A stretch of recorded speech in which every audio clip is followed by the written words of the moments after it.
চলে গেলেন রাহুল অরুণোদয় ব্যানার্জি। হঠাৎ এক অপ্রত্যাশিত মৃত্যু।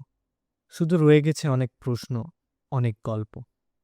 রাহুল ব্যানার্জির প্রথম সিনেমা চিরদিনই তুমি যে আমার, আইকনিক হিট গান পিয়ারে।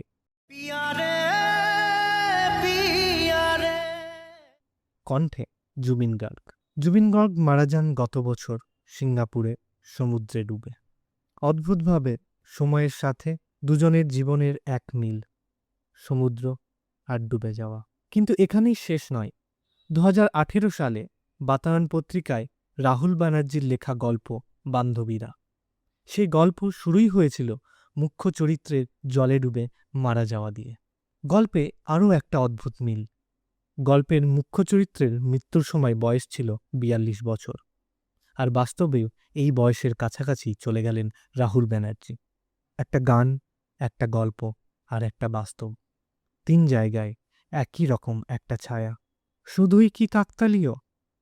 কিছু ঘটনার ব্যাখ্যা সম্ভব নয়।